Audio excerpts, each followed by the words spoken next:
I want to introduce you to Marion Fulker. Many of you, of course, will know Marion. She's the inaugural Chief Executive of the Committee for Perth, having taken up the position in January 2007.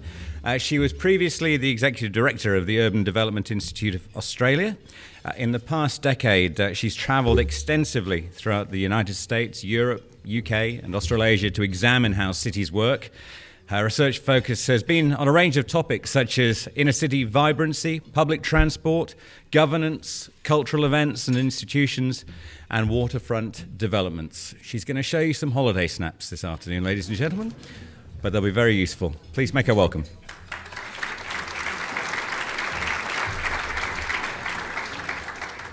Good afternoon, everyone. If I showed you holiday snaps, they'd be pretty boring. There'd be lots of me lying on the beach in Broome. So, look, there's so much that I've seen over the time that I've been with the Committee for Perth. I've collected about 11,000 images, and then before then I used to run international study tours for the Urban Development Institute.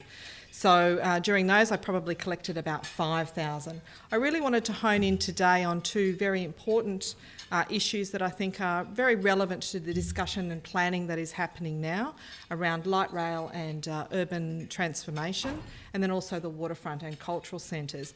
And if this proves popular, and today's numbers are very strong, I'm very happy to share more of my experiences, because I've certainly looked at a wide range of topics over the past almost 7 years. I have to say it's really great to see so many women in the room today. It's quite unusual in these events to have such a large turnout. So great, welcome. I'm very pleased you came. I'm going to use Prezi, which is my favourite presentation tool. It does feel a little bit like going on a roller coaster ride. We're just looking at each other for the technology. Aha.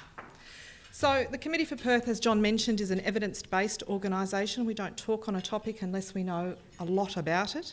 So we take a triple approach to that. So we have an academic approach through the University of Western Australia alliance that we have called Fact-Based, and that's in the economic geography space. And then we do more consultative type work. And two outputs from that were our earlier work on the Cultural Compact in 2008, which looked at how can we make Perth a more vibrant region. And then our work last year looking at Perth at 3.5 million in Towards a Bright Future. And then, of course, there's the study tours, which people often jealously say are my junkets. As you can see from the map there, it's very busy. I've been to a number of cities and covered a number of topics. And to bring into contrast what I've done this time round, I was mainly in the US, a little bit into Canada, and finishing off in London. So what did I go and see this time round? Density, integrated transport networks, affordable housing and urban renewal. And that's what I'm going to cover in this front part today. So starting as light rail as the discussion starter for how does this urban transformation, we always start with a research question. So it was to look at light rail as a mover of people, well, that's a no-brainer, but also to look at it as this point of urban transformation, which we believe is very important to Perth's future, and government does as well through its Directions 2031 document, seeking to have 50% of any new development as part of the infill. So the primary goal of the research was to gain inspiration and learn lessons from elsewhere, but apply those to Perth in a Perth context, rather than seeing something amazing elsewhere and just thinking that'd be great in Perth, really deeply thinking about how does it apply to Perth. So light rail seems to be the new big thing in public transport, but of course it has been around for a long time, and Perth did have a light rail system which they called the tramway, and that came out in the 50s, is my understanding. So Melbourne is the largest continuous operating tram network in the world, and they've moved more recently to their new generation product. And Blackpool is the oldest operating tram system in the world, and they've only very recently moved to their new stock. Portland really is the exemplar, though, of an integrated planned transport network, and everything from people walking and cycling through to the private car. They are enormous users of public transport, and this is a movement that started for them in the 70s, when yet another freeway was contemplated to create blight in their inner city, and the community just totally railed against it. The community's view was there must be another way of moving us around our city. So they were a very community with a lot of insights, some 40 years ago. So they're very big users of public transport. And when I did my Portland trip in 2011, every meeting I went to, I was asked, how did you get here? And I'm sure if I'd said by private car, I would have been treated like a pariah. So there are a number of light rail, tram, streetcar systems being implemented or expanded around the world, and I've seen many of them. And of course what we've got going on in Australia is the Gold Coast Light Rail project, which is under development at the moment and will be, stage one will be operating from next year, and the Max Light Rail system, which is planned for Perth. So why is light rail the new sexy thing? There's population growth afoot, and often that's happening in the urban centres, and it creates traffic congestion, which of course we've got here in Perth. And there's been a move to more fully integrated networks, so looking at all the component parts of your network and bringing them together in an integrated way to maximise the investment that you have. And what's the results been? And I've certainly seen these on the ground. It gets people out of car because it creates new transit users. There are people who will use light rail systems that would never take the bus. So there are people who are getting out of their car and actually using a new form of transport, and thus that relieves congestion. It fits in the transit hierarchy neatly between heavy rail and bus, and a lot of cities have the heavy rail and bus infrastructure, and what they're missing is this sort of mass rapid transit system in the inner core.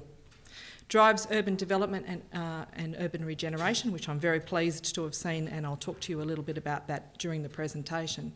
It brings private sector funds to the table, and we'll have a very good model in Australia to examine that through the Gold Coast Light Rail project.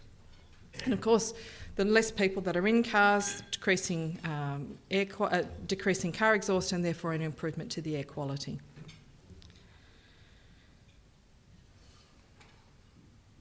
Okay, no, go back one. So when I was in Seattle, which I was really inspired by, my first visit there, I spent the morning with the Department of Transport and the afternoon with an expert in the Department of Planning. And Lila and I spent 5 hours riding their light rail system and really sort of wondering, you know, what's the success and what are the failure points? And he said something that I thought I really needed to share. He said, "Show me your transport system and I'll show you your built form. The pedestrian-shaped Pompeii, ships-shaped Amsterdam, the tram Munich, the elevator and subway New York, and the private automobile Los Angeles." And so in truth, after World War II, pretty much the automobile has shaped everything. And that's certainly the case in modern Perth, where we're very car dependent across the region, forever urban sprawling, and the car is the connector for most people between work and home and the places that they recreate. I'd be remiss without the Department of Transport here to talk about the infrastructure a little bit.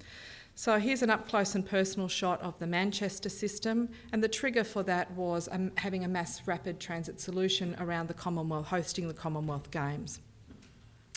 In Nottingham, you're going into a much more sort of historic centre, and the thing that I like about that shot there, and I did show it to the Minister for Transport, is the informality between the rails, the heavy rails themselves in the road, and the pedestrians who were just sort of wandering across the road. In London, there's the London Docklands light rail system, which is a completely driverless system, and that really facilitates transport down into the Docklands area, and particularly Canary Wharf. In Portland, they have a form and function ethos to their infrastructure, and so this is the catenary for the light rail system, which is covered in public art, and I think that's a really good lesson for what we might be able to do here, and the Lord Mayor might reflect on that a bit more in her presentation.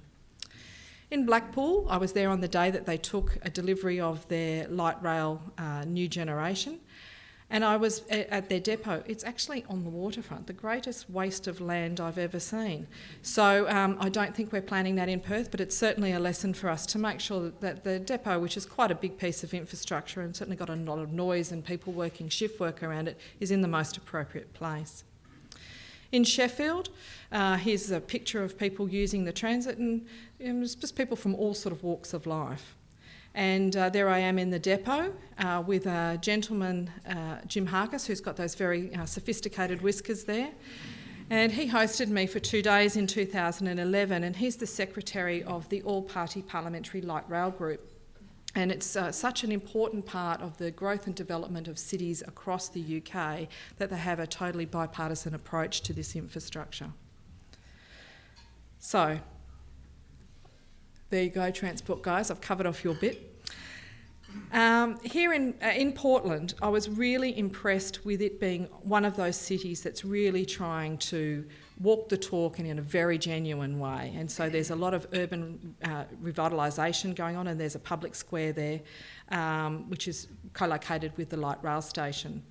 The way that they use their light rail is almost as if we would use heavy rail. So there's quite a big, heavy infrastructure system that's out in the suburbs. But when it actually arrives into the core of downtown, you transfer then into a streetcar system. So a much sort of smaller shuttle type system. And so there's a picture of the streetcar there. Sheffield, they said it was very much an urban transformation project for them, that they had lost so much retailing and vibrancy to shopping malls out in the suburbs, and this was really a trigger for them to recreate that high street and civic space again. Seattle, which I visited this time, this is a street that's just had light rail retrofitted into it. It's one street back from their main street, and the building in the background there with the yellow is one of Amazon's buildings. They're consolidating into a major campus a couple of blocks from this site here, and they have to be on the light rail route. To them, it's one of the reasons why they are an employer of choice. Here's the infrastructure in Nottingham, and one of the things that I thought the Lord Mayor might be interested in, they're actually funding their second stage through taking the Perth parking levy model, and every car bay makes a contribution towards the light rail extension. So there's Perth in practice showing elsewhere how to do it. And this is Los Angeles, the Hollywood and Highland station on the Red Line, and part of their light rail system is actually in a subway system, and this is a 3-storey open shopping mall above, and I thought that this would be very appropriate for the Perth environment. So it's kind of like a hybrid between a shopping mall as we know it and a high street environment as well. So yes, there is weather protection, but in the main it's a very active outside space, and I saw a number of these during my trip. Light rail also helps to transform the urban living environment, and none so better than example than Vancouver. So Vancouver's style, which is the photo with the red on the building, is very much about having something at the street level that feels at human scale and is completely activated with either coffee shops or restaurants or what have you. And behind that then they have the big glass towers, so they're not as imposing, they're not right in your face. And I have seen that model, the Vancouver model, implemented in Toronto where they went for 6 stories, and it's very confronting and certainly not a good execution. But 5 minutes away from the CBD, still in the inner city, is the Olympic Village project. And here they've gone much more for a family-oriented type of living, lots of urban amenity built into the project and at a lower scale, so that they understand that even though they've densified downtown, they're only serving certain demographics. Quite high price points in the inner city, and typically young couples without children or singles living there. San Francisco has got a huge area of blight, which used to be a railway marshalling yards, a stockyard, and also some easement for the freeway system. And here are 2 pictures taken in probably sort of the very early stages. This will be a 10 to 20 year build-out project, so I was also interested to see that from a waterfront perspective. Just how does something feel like it's in progression when there's still so many pieces of the puzzle missing? So the green building is an affordable housing project where people are living there at subsidised rental rates, and the other building is a for sale condominium 2 and 3 bedroom project where they're selling upwards of $1 million. So it's still too early days to say whether this coexistence will work, but it's certainly admirable that they're trying. Seattle, I just loved the downtown there. It's quite intense development. They have not adopted the Vancouver style, they have their own style in Seattle, but they're working very hard to soften the environment with very mature streetscape and the trees there that you can see. In Portland, even though this was in a waterfront location, there was still an awful lot of greening being done, and I mean greening in terms of the landscape, but also their buildings, rainwater tanks and the like. So it does seem to me the one city that really sort of takes its sustainability right into its DNA.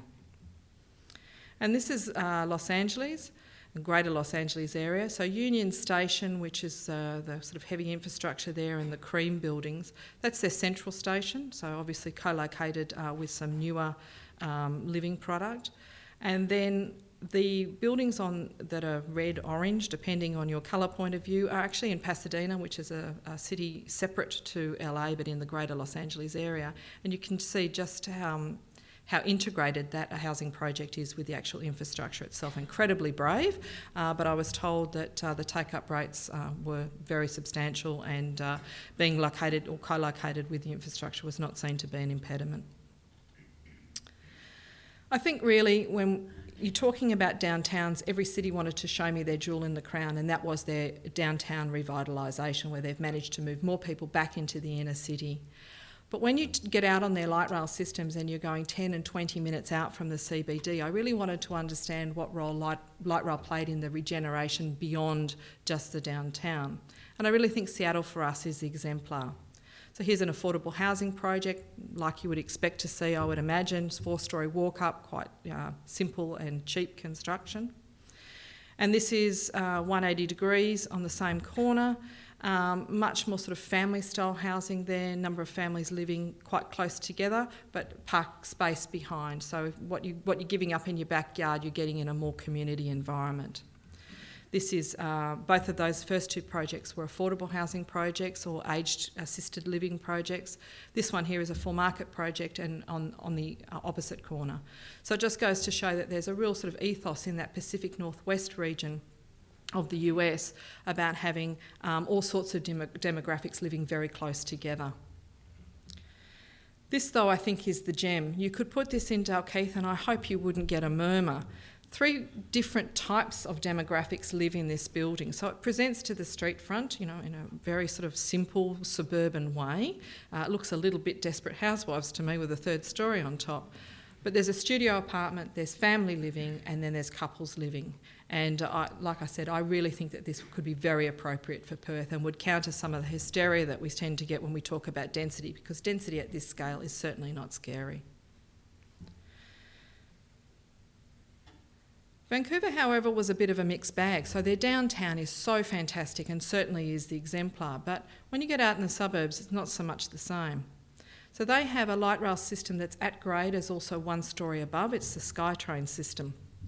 And here, this is the sort of 90s and early 2000s version, just go for the normal sorts of high-rise, and that's probably reflective of so much inflow of investment capital and real estate capital from Asia. Here's a project that's partway underway and got more of that softer style, just a couple of stories, walk-up, simple construction. And again, an example of how you can house lots of people in a very sort of confined space and go across the block rather than up the block. This is 20 minutes out from downtown and nothing has changed here despite the light rail system coming. So there's a little pocket park on one corner, a major park behind, although there's no amenity in there at all, so people mainly walk their dogs or kick the football, and then this is a 1960s home. So the lesson here is, I think, that if you encourage investment, that's one thing, but in some places you actually have to be brave and force the investment to come. So I was hosted in Vancouver by Gordon Price, who's become a very good friend to the Committee for Perth, and he's the director of the Cities program at UBC, and he's a former councillor of the City of Vancouver. So he's had both sort of that academic, very much that sort of thinking about the cities of the future, and then being part of the council that really transformed Vancouver. And I said to him, why is density so hard in the suburbs? And he gave me a political view. He said the political capital you have to spend on adding housing stock in existing neighbourhoods doesn't give you a good return on investment. The benefits of growth don't tend to accrue to those who have already had a stake in the community. They are adverse to anything which changes the character in their community, and assuming that they're generally satisfied. And as the rate of change slows down, the awareness of growth increases. So even small changes create more anxiety than they would have when the community was undergoing rapid change. So that's a real lesson for Perth. If the political knee-jerk reaction is to go softer, slower, they might find that the community is more outraged than if it was short, sharp shock. So, coming back to the beginning of this segment, I went to look at light rail as a urban transformation solution as much as a people movement solution. and I wanted to learn the lessons from elsewhere. So what can I share with you? Cities are planning for population growth, and they're using integrated transport and land use plans to do that. So Perth is absolutely up there, we're up there with the best of them. However, what seems to unilaterally happen is that the figures are often underdone. And what this means is that infrastructure is really not being built to cope with the population growth that actually happens versus what is predicted to happen. California and its major cities, Los Angeles and San Francisco, are real examples of this to me. And I think they provide a warning bell to Perth about what happens when growth outstrips infrastructure implementation. In both of those cities, it's some of the most expensive housing across the country and with the longest commute times.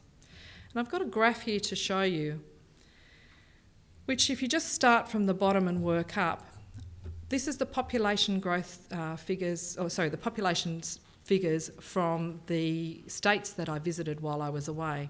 So if you look at Washington, Massachusetts, Illinois, Pennsylvania, and even to some degree New York, you can just see there's been nice, gentle growth. And you can imagine that planning and delivering infrastructure in that environment is quite good. You know, you do a bit, you've got a bit of latent capacity, that gets used up, you do a bit more. But California, which is the big line there that grows up in the 60s, it just goes to show that the population comes and you just can't keep pace with growth. Now, whilst these figures aren't exactly accurate and therefore directly comparable, we laid a trend line over the top for Western Australia. And as you can see, West Australia's growth is actually outstripping California's.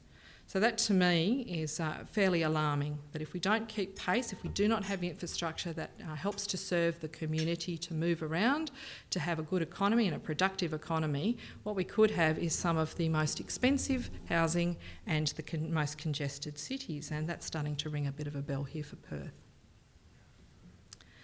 Renewing downtowns is a no-brainer. As I said, every city wanted to show me their jewel in the crown.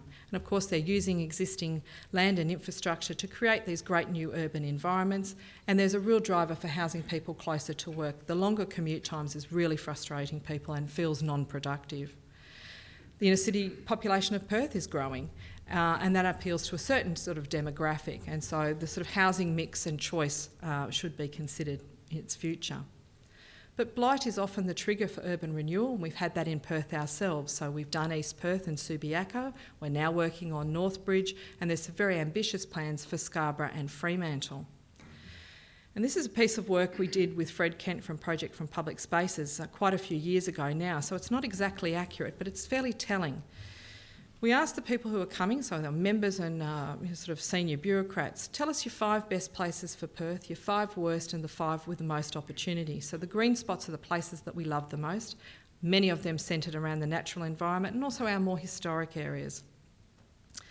And then the black spots are telling in themselves, lots of outer suburban shopping centres, places that have blight in their own right coming along, and there was a number of places in the city.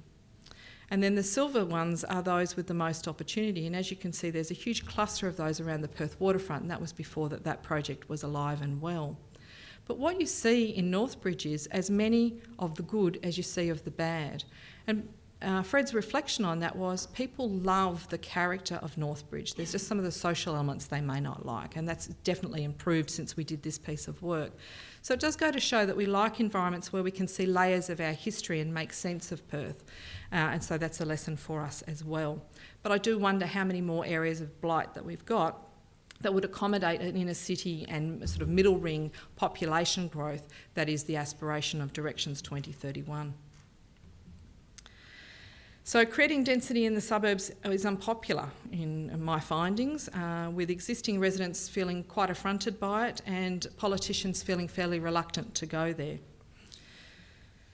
Upzoning is not a silver bullet, so if you make a transport investment decision like rail, it's very expensive and you have to sell that inside government and also to your community. It's also highly disruptive, so the community wants to feel it's going to get a benefit at the end. But there is a lag for development, and the very early developers that move in when light rail is under construction tends to be affordable housing foundations. So they're ones that are incentivised to be there up front. But the normal private sector industry without any incentives might take them 5 to 10 years to move in. And I think that, if we're spending $1 billion plus on a light rail system, we need to get those things working in concert together. And we definitely need to find our own intervention strategies. I didn't find any while I was away that I thought were amazing. So no city can afford what it needs. Every council that I met with or state agency talked about their infrastructure demand being far more than they are able to afford. And of course, in an Australian setting, the state and national governments bear the most cost of infrastructure and bring the private sector to the table, and in this state we don't have a long history of doing that as yet.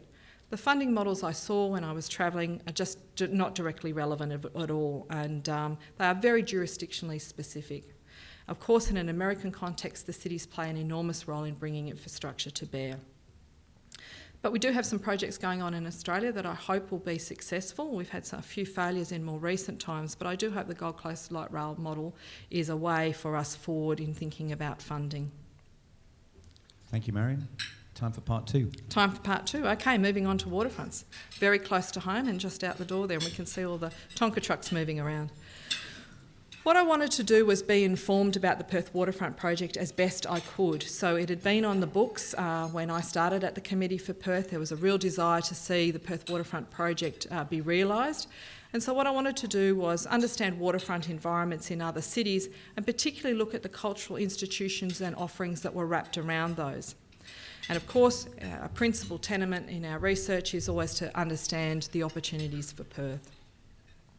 So here are some great waterfronts that I've seen, everything from South Bank in London to Vancouver to Battery Park in New York, Millennium Park in Chicago, which the Lord Mayor introduced me to, the Liverpool Docklands redevelopment, the Keys development, and that's actually been, they've certainly...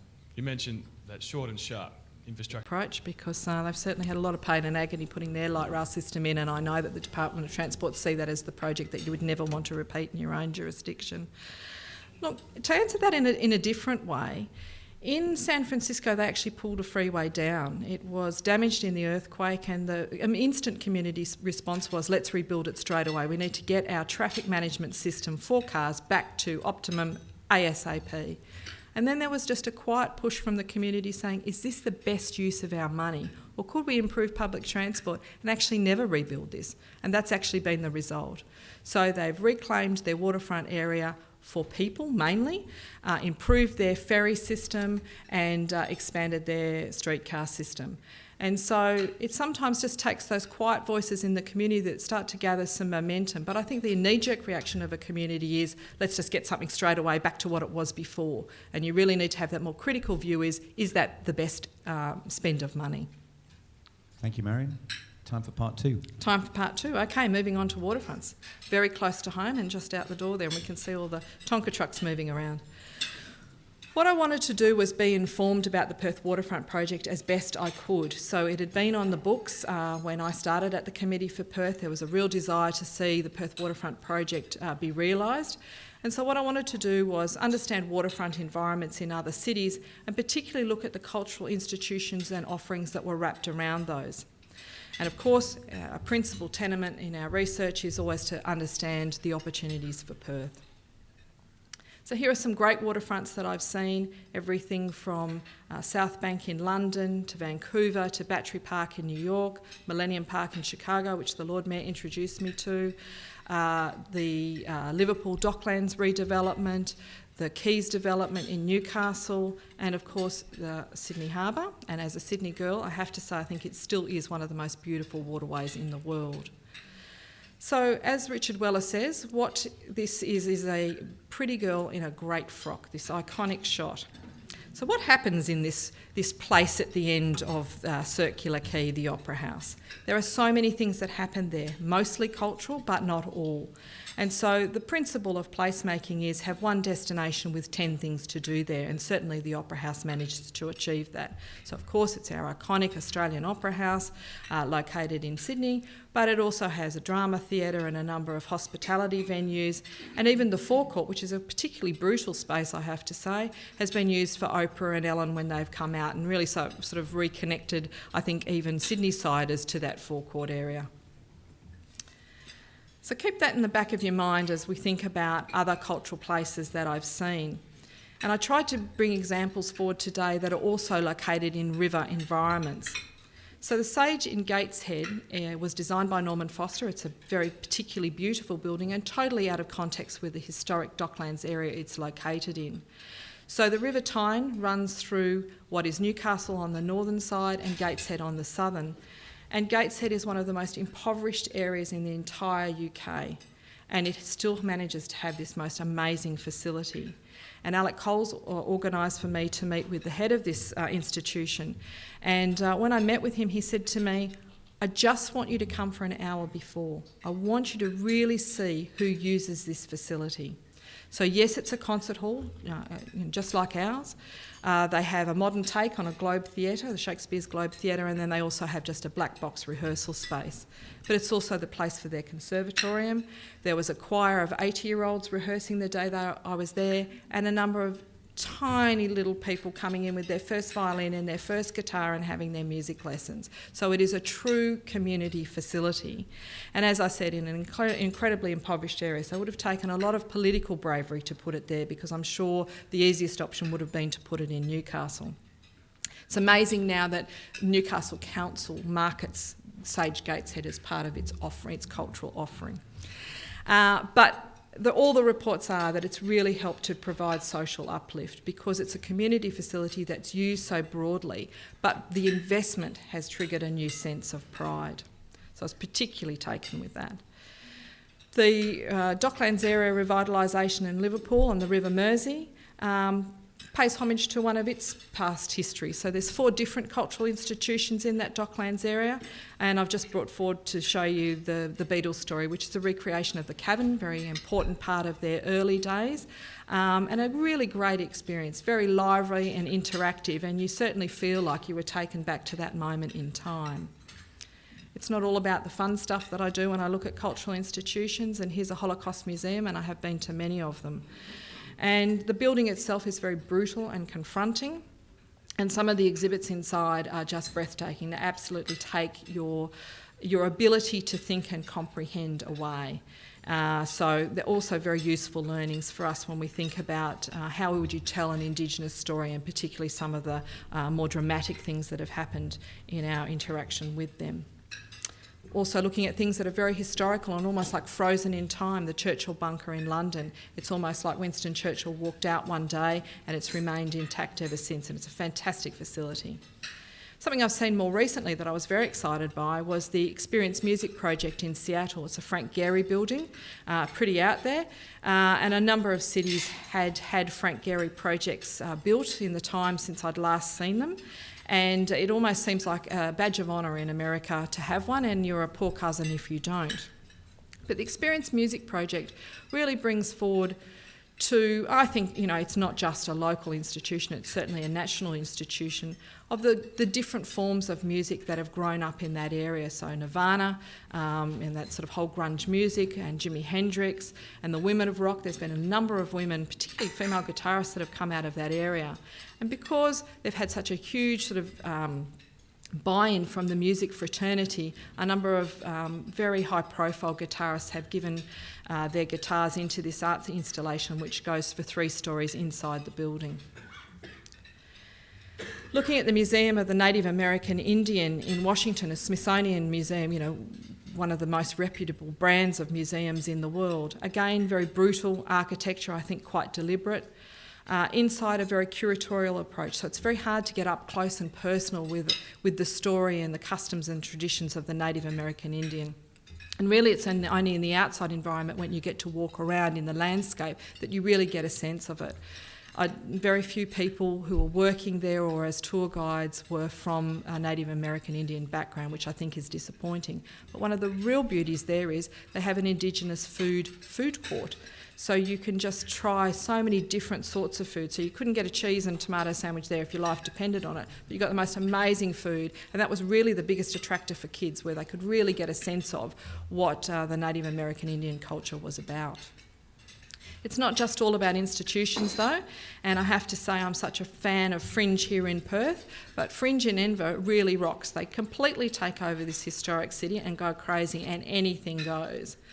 Fringe in New York, though, is pretty neurotic and pretty internally focused, so I think there's a reflection of the city, and I hope that the cheeky and brash Fringe in Perth is a reflection of where we're taking our cultural vibrancy as well. The Edinburgh Tattoo is going on at exactly the same time as Edinburgh Fringe, so you've got this totally out there, young students, beer-swilling kids, and then alongside that, people who have bought a ticket years in advance to go to the tattoo and see something that's ingrained in their history. And one of the most moving experiences out of that was knowing that there were 50 different nationalities present on the night that my husband and I went to see the tattoo. But when the haka was played by the New Zealand Navy Pipe Band, an amazing chorus of voices and chanting came out. So it just goes to show if you've got something on the international stage, it is recognisable, and you can see the picture of the Maori face that's been put onto the back of the castle there.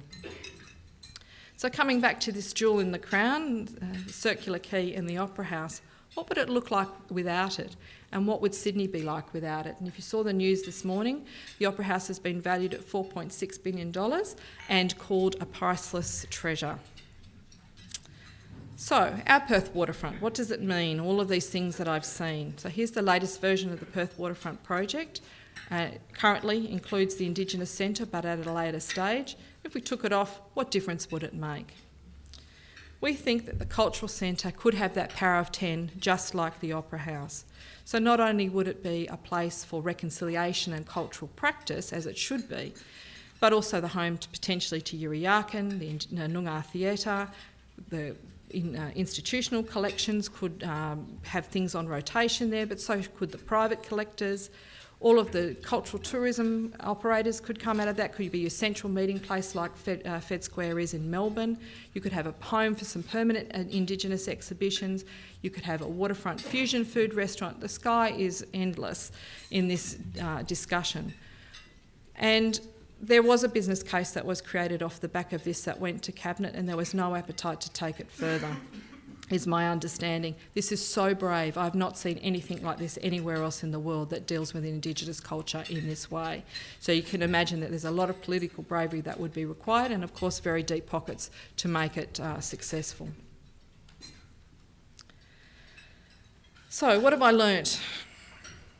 Culture defines and can redefine a city. Informality and spontaneity is on the rise, and Lisa would have seen herself at Millennium Park in Chicago. Free concerts going on for all of the nice weather period. People just bring a picnic, sit on a blanket and listen to a free concert. One night it might be the symphony and the next night it might be jazz. And so people not really wanting to plan and buy tickets in advance, but just on the night making a decision to come, and they do. It's certainly a competitive force. We know from the headhunters around town that one of the top 3 questions of any high-end executive coming to Perth wants to know what our cultural institutions are like. Waterfronts, as I've said, need the power of 10. They must be democratic of user groups, and there is a movement in the US to somewhat privatise the waterfront spaces, and I think that would be a mistake. They can be city defining, like Circular Quay is for Sydney, but we believe they must have a cultural anchor to be successful. So in summary, Perth needs to leverage all of the assets it has, its unique role as a resource and energy hub, its blue skies, its natural environment, and its new region defining projects, as well as our renewed cultural vibrancy to remain a highly livable city, but also a globally competitive region. So, cities are competing for investment and people. We are playing a highly competitive game with thousands of cities out there. Transformation is disruptive, of course it is. You can't do anything without creating some disruption somewhere in your system. After all, that's what cities are. Good planning and constant communication is important, and I heard from the MRA team about Elizabeth Quay the other day. People are hungry for information in real time. So although they feel they're actually swamping the Perth constituency is very keen to know what's happening almost on a daily basis. But ultimately it's all about attitude, I think. And I wanted to use London, which I've been visiting now for 25 years, and always just felt that it's just been so familiar, and I just love going back there, and you see the tower and you just, oh, it's great. And then the Gherkin came, and I thought that was not a bad building. And you can just see, looking at the imagery there, just how many things are happening in London at the moment. And no more so than Renzo Piano's building the Shard. Can you imagine getting that through? It went to every court in the land because it is just a total game changer on the skyline of London. And not only is it a game changer in a built form sense, also in its function as well. So there's commercial space, restaurants, there's a 5-star hotel, high-end residences and a viewing platform as well. So that's a pretty amazing facility, and I'd love to see those sorts of things come to Perth. I should have mentioned, as part of the transformation of London, there is the Crossrail project, £10 billion project going on, and Kerry Sanderson would know how painful that is. But I use the London Cabbie Index every time I go to London. I get a litmus test of how things are going. They complain bitterly about the cyclists, but are not complaining about the rail disruption. There is a sense that there is very little investment going on in the Northern Hemisphere, and London is lucky enough to be attracting most of it. So there's a real sense of pride that London is on the move, and this transformation for them is actually a sign of, good growth and good change. And that's the attitude I'd like to see Perth reflect as we're undergoing such a stellar transformation, and I believe mostly for the better.